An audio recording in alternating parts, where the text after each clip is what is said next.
মোৰ মানে গুগল পে'ত অলপ প্ৰব্লেম দি আছিল, মই পে' কৰিব নোৱাৰোঁ, মানে অলপ ইছ্যু হৈ আছিল। চ' মই মাক ক'লোঁ, মা মই অলপ বাহিৰত যাওঁ, তোমাক মই হোৱাটছআপত স্কেনাৰ পঠাম, য'ত যাম তুমি পে' কৰি দিবা দেই, যিমান হ'ব। মায়ে ক'লে যা, তই বিন্দাছ যা, টেনশ্যন ল'ব নালাগে।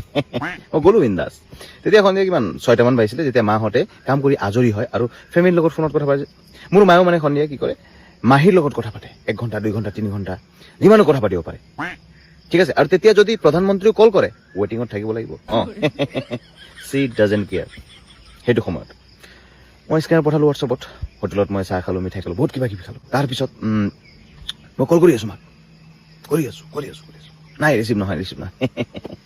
হোটেলৰ মানুহবিলাকেও মোক বহুত সময় দিলে, বহুত সময়, 1.5 ঘণ্টামান দিলে মোক। তাৰপিছত তেওঁলোকে ক'লে যে এতিয়া ব'লক, আপুনি আমাৰ লগত ব'লক, আৰু উপায় নাই আপোনাৰ। গ'লোঁ মই তেওঁলোকৰ লগত। তেওঁলোকে বাচন ওলাই দিলে, বহুত বাচন আছিলে। মই বাচন মাজিলোঁ। বাচন মাজি যেতিয়া মই বাহিৰত হাত মুচি ওলাই আছিলোঁ, তেতিয়া মায়ে মোক কল কৰি